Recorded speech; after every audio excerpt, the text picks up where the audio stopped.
Look like Tommy Rees is telling the truth about Shedeur Sanders potentially playing and what it's like, Coach, at the bout, speaking about Shedeur Sanders and his offense. Now, we know the Browns' offense cannot get going in any shape, form, or fashion.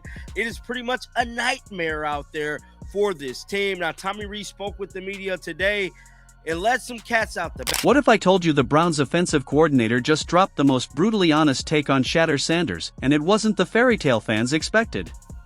Tommy Rees just shattered the internet's fantasy bubble with a jaw-dropping reality check on why Shedeur isn't getting reps. It's raw truth, pure football drama, and full-throttle entertainment, with more twists than a fourth-quarter comeback gone wrong. I'll say this, I came to Cleveland to work for Kevin. That's really the reason I took this job 2 years ago. Think the world of him, still think the world of him. Really, fortunate for the support he's given me over the last week, the support he's had for me over the last couple of years. I wanted to come to Cleveland to work for Kevin. I think the timing of it, you have a bye week, you have some time to step away and look at things through a different perspective and want to create a spark for the offense. And, again, how I feel is whatever they want me to do, whatever's asking me to help us win games, that's what I want to do at the highest levels. The Cleveland Browns offense right now looks like someone trying to start a car that's been sitting in Lake Erie since February. The engine sputters, the dashboard lights blink like a disco ball, and just when it almost fires up, someone forgets the keys. That's Cleveland's mood. Is there anything to this Shedeur not getting first-team reps? I think it's a little bit strange. Yeah. You you do think it? So you think yeah, it is? I mean, okay. the guy's All right. one turned ankle from one concussion check from upstairs. Drake May had to leave the game for 2 plays last week because the upstairs they thought he had a concussion. Right. So how could he not get 1 rep during the week? Now, just because that's the answer doesn't mean that's what's happening, but that's... Into this chaos walks Tommy Rees, the new offensive coordinator tasked with turning a jalopy into a jet. Reporters expected fireworks and bold promises, but instead, Rees delivered honesty that stung harder than a Myles Garrett shoulder check. It wasn't hype, it was reality, raw and unfiltered. What is going on behind the scene? How can this kid that was rated as a late first-round draft pick not get on the field for a team that sucks? They're not even giving him reps. That's on the coach, man. Stefanski's going to have to answer for that, and it might come at the end of the year, and it might come in the form of firing. What is going on? Does he have I don't want to pick on Kevin. Does he even have a say in that? He basically said, yeah, this offense? It's a group project where no one's done the reading. Coming from Notre Dame and Alabama, Rees is used to systems where playbooks are sacred and quarterbacks know their receivers by heart. You have to maximize opportunities even if there aren't a ton of reps to go around.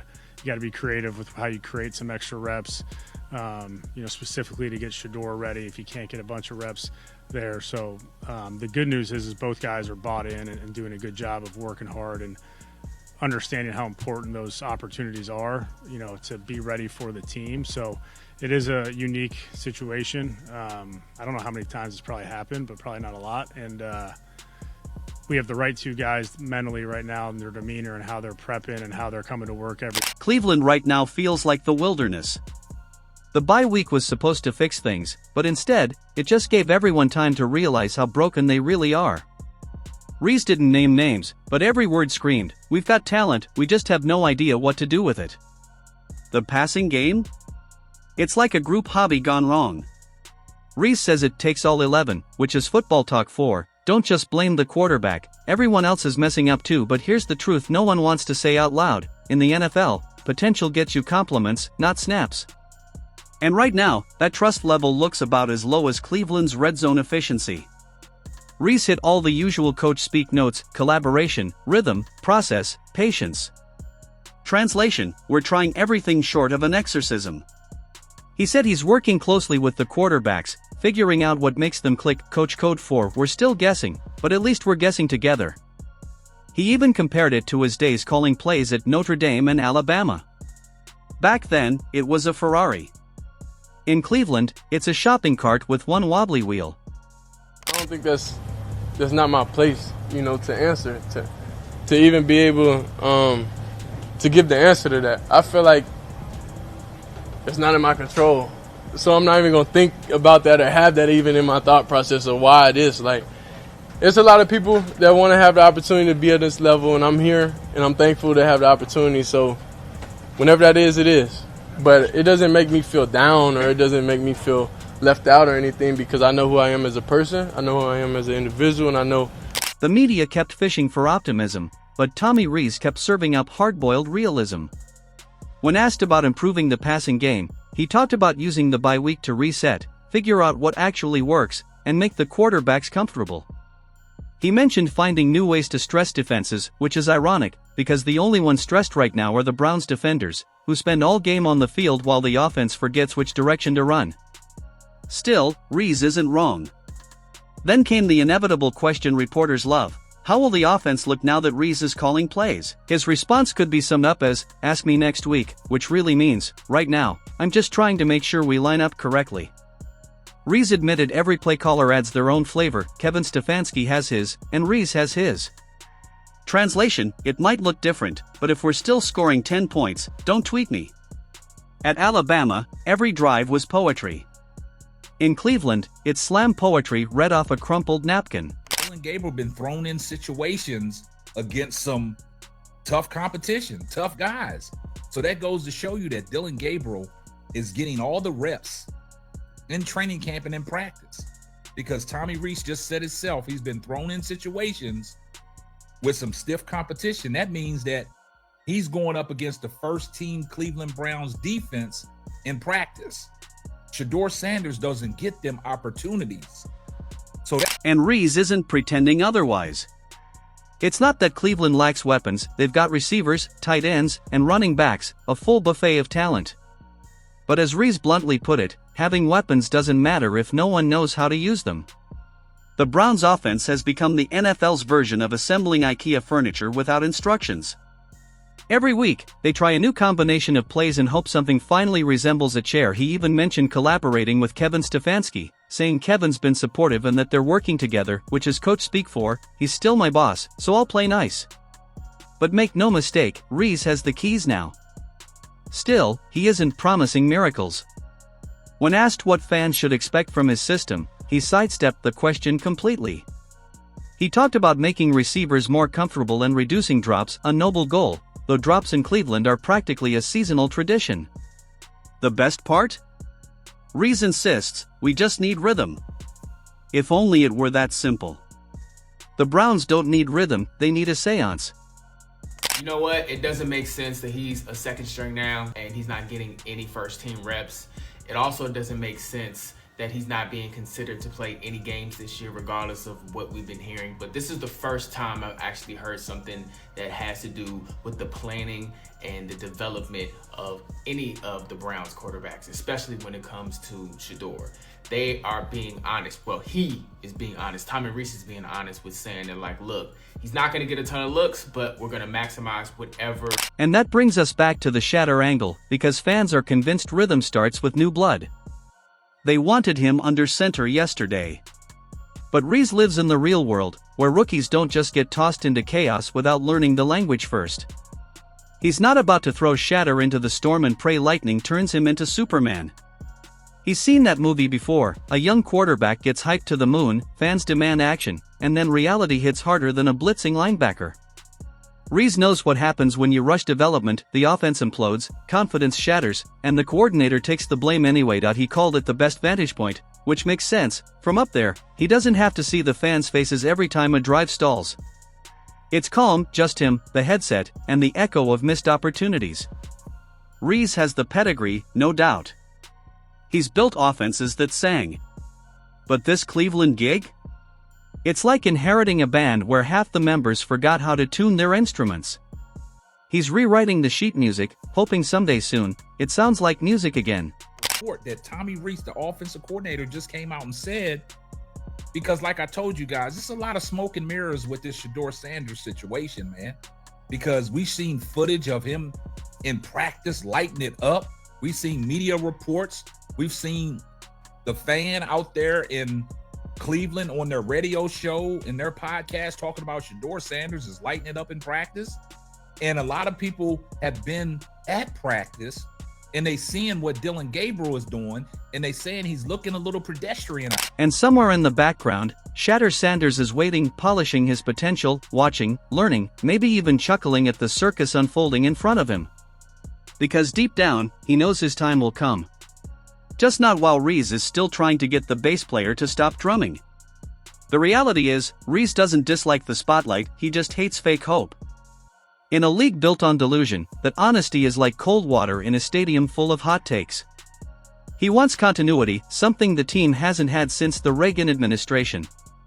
Asked about letting the tight ends cook, he practically smirked. The tight ends have been cooking, alright, just the wrong plays. Rees is tightening bolts, scrubbing rust, and preaching patience. The players are listening, maybe. The fans? They're already fantasizing about Shedeur running wild, but he's not giving them that yet. He's not a magician, he's a mechanic. And right now, the Browns' offense is still on the lift, missing half its parts, slowly coming together under a steady hand. And it's not what we want to hear, but you know what? It makes sense now. Because the first few people, and when I say few, I mean 4 or 5 people that y'all put in front of the media when y'all ask about Shedeur, other than saying, I don't know or no, you actually gave a thought out plan that we can go with. We understand that he's a second string. We understand that he didn't come into the season a second string, but at least be a professional and give us a plan on how you plan on developing him if you're going to be asked these types of questions. So It's that time of year again. The Browns are trying to figure out what offense actually means. New playbook, new coach, same confusion. Right in the middle of the chaos stands Tommy Rees, fresh off the Alabama roller coaster, now holding the clipboard in Cleveland and realizing teaching this team rhythm is like teaching a cat to swim. He's barely unpacked his suitcase and is already knee-deep in a quarterback mystery, Shedeur Sanders. The internet's favorite highlight reel, the future, the hype, and yet, somehow, not the reps. This Browns offense looks allergic to momentum. The problem isn't one player, it's all 11. The NFL doesn't hand out reps like candy. You earn them by knowing the system, and right now, that system is in critical condition. Shedeur might be the future, but the Browns can't manage the present.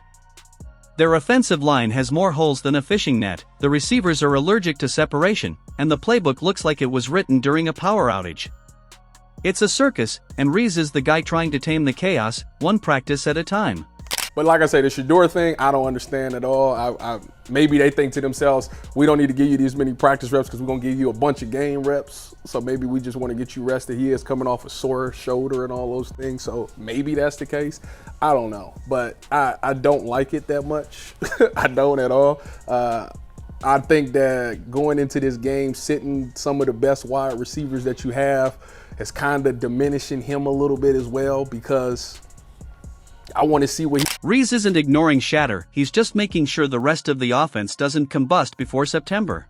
That's the environment Shedeur's walking into, not some ready-made NFL machine. It's a science experiment where the results change weekly. He's watching from the sideline, and you can tell it's eating at him. He's a competitor. But Rees knows what fans don't. Throwing Shedeur into this chaos now would be like putting a Ferrari engine into a go-kart and hoping it runs smoother. Cleveland fans, naturally, took it personally. Within hours, social media was ablaze. Why isn't Rees giving Shedeur reps? He's scared of his talent. He's holding him back. Meanwhile, Rees is probably buried in film, trying to figure out how his offensive line turned a simple protection scheme into modern art. He isn't downplaying Shedeur's potential. The kid has arm talent, vision, and swagger, but none of that matters if the offense can't protect him long enough to show it. Rees is playing the long game, and patience might be the hardest lesson Cleveland fans have to learn.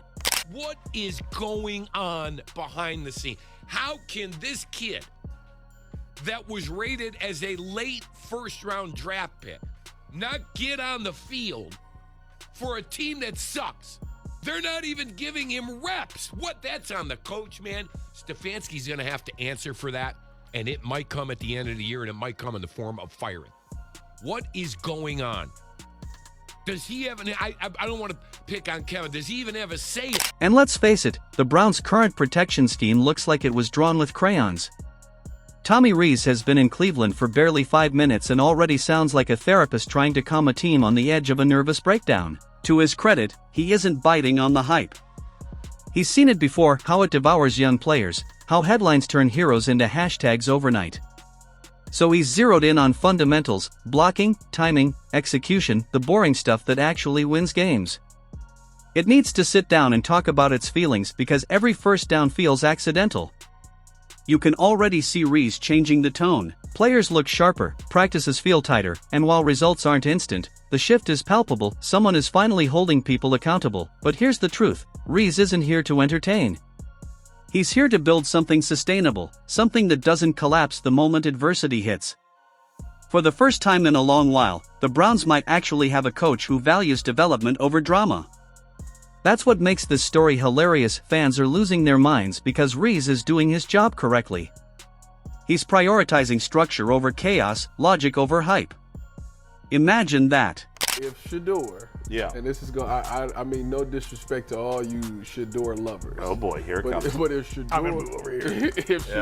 Sanders was a bona fide first round pick, yes, there would be nothing that would stop an organization from taking that guy. You are correct. Because I just watched, what's the kid from Marshall? But there'll be people that won't believe you, but you're right. Now, that being said, not that we want to go down this whole road, I don't think he dropped to the 5th round. I agree. No, I agree with you. He didn't get taken. I agree. Not getting taken in the first round. Clearly, watching him in practice right now tells you that he's back. So when you see headlines screaming about Tommy Rees was brutally honest about Shedeur Sanders, remember, it's not drama. It's discipline. He's not attacking anyone, he's just saying what every coach wishes they could. Let's learn to play as a team before we start building statues. Rees knows the spotlight will find Shedeur eventually. Talent like that doesn't stay hidden forever. But he also knows the NFL doesn't care about potential, it cares about production. And production only happens when the system works, and if history is any clue, that process might be ugly, awkward, and hilarious, but it's exactly what Cleveland needs. The last thing this team needs is another quick fix. It needs a plan. Yes, Rees was brutally honest. And that's the best news Browns fans could hope for. It means someone is finally steering this ship with both hands on the wheel. When the dust settles, Shedeur Sanders might step onto the field not as a savior, but as the reward for doing things the right way. In Cleveland, that would be the biggest miracle of all.